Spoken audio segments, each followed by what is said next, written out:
If you want to get good at Deadlock, then you'll need to perfect your movement and mobility, because it's simply a huge part of the game that really separates the top players from the rest. In this video, we're going to cover all of the core movement mechanics with explanations of how to do them, along with examples of when's the best time to use them. We'll be covering the double jump, wall jumps, dashes, air dashes, fast falling, sliding, infinite ammo sliding, dash jumping, and more. Now remember, although some of these movements techniques don't use stamina, many of them do, so make sure you factor in how much stamina these cost in each relevant section. And if you're new to Deadlock, you can see your stamina in the bars here next to your crosshair. Well, let's get into it, and first up is the classic double jump. This one kinda speaks for itself, as you'll just press space twice. This form of vertical mobility is not always the most efficient option, but it's definitely simple. Remember to hold down your spacebar when you're near to a ledge to have your hero grab the ledge, or use a charged punch to close more distance to it if you need to. Next up, we have the wall jump. Now this gives you vertical mobility just like the double jump, but also gives you horizontal options at the same time. And the best part is, it doesn't consume any of your stamina. To do this, you'll need to be near a wall, then press space and then the direction away from the wall. This is a really useful tech to learn, as it can save you in all sorts of situations, especially if you don't have any stamina left. It can be pretty difficult to get used to though, so get yourself in a sandbox game and learn it properly if you want to become an expert at it. You'll also need a decent understanding of the map to use it optimally and often. Let's get on to dashes next then, and your shift key can be used to dash forwards, backwards, to the sides or diagonally.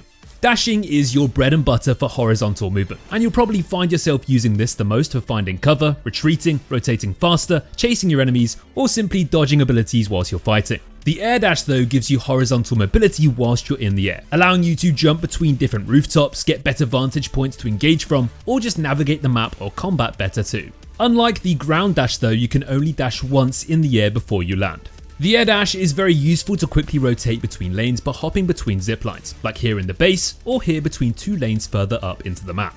Another dash variation is the fast fall mechanic, which is basically a downwards air dash. To do this, you'll press your crouch key twice, and this will use one stamina. Fast falling is very useful in situations you need to descend quickly to avoid danger, especially on heroes like Vindicta and Grey Talon, who spend a lot of their time in the air, or alternatively on heroes like Seven, who look to engage from higher up. Before we move on, we also want to talk about the Vale punch. Now this is an extra sneaky use of our dashes, in combination with corners and veils, which act as one-way mirrors. If the side is grey, it means that players cannot see through it. So when you're in a close duel, you can clutch out some cheeky lethals by dashing through a veil, then turning around and using your charged punch. Now we're going to look at some slides. Now sliding is an extremely powerful mechanic because it offers tons of movement and mobility, but without costing any stamina. You can dash forwards, backwards, left or right as long as you're moving in the direction of a slope.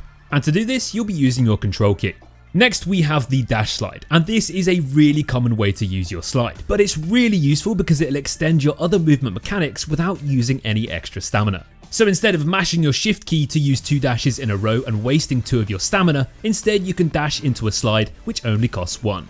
You can also do this with an air dash to extend your movement or mix up your landing. Another huge advantage of the slide is that for as long as you are sliding, you can shoot infinitely, which is seriously useful in tons of different scenarios. You can use this to continuously shoot whilst chasing down your enemies. You can also use it defensively to shoot at enemies pursuing you whilst you run away, but you can also use this on Guardians to take them out quicker. Now against Guardians, it does take a bit of practice to get used to, but once you learn the rhythm, you'll definitely see how valuable it is. The way you'll do this is by using the steps before each Guardian to repeatedly slide and move forward.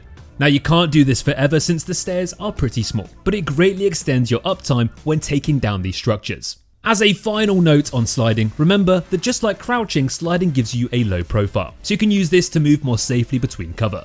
You can see here that this low wall grants a solid amount of protection. Yes, they may still be able to hit you if they are crazy with their aim, but it makes it much more difficult for them.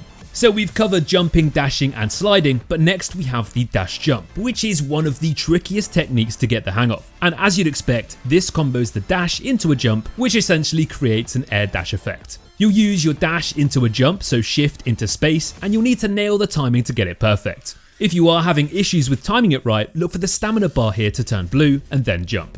Don't forget you can turn on infinite stamina in sandbox mode to practice this one and get it perfect, so eventually you'll be nailing it every single time. Then to add to the dash jump, we also have the dash jump slide, where you'll extend your dash jump that we just spoke about with a slide at the end. It's that simple, but it grants you a huge burst of horizontal movement. This is fantastic when moving around the map, chasing or running from enemies, or even delivering that urn faster. So that covers a ton of different ways to use movement to your advantage, but just to wrap up, here's a quick few extra things to remember. Along with tracking your own stamina usage, you should also keep an eye on your enemy's stamina during the early game. If you see an enemy recklessly spamming double jumps or dashes, you may be able to take advantage if they overextend. Almost every single hero in the game starts with 3 stamina, but there are some exceptions in Maginnis and Vindicta who each have 2, and Ivy has the most with 4. Don't forget there's also some heroes that can reduce your stamina, like Haze and Warden. To finish off, remember there is also a variety of different items that can affect or augment your stamina too, with Kinetic Dash, Point Blank, Extra Stamina, Restorative Locket, Superior Stamina, and Knockdown. Well, there we have it. That's all the basics and some extra tips and tricks on how to master your movement in Deadlock. If you want to check out the full written guide, then head to our website by clicking the link in the description. There you'll also find guides and builds for every single hero from our team of Deadlock experts. Thanks for watching, guys. If you want to see more Deadlock content, feel free to hit the subscribe button and we'll catch you in the next video. Take care.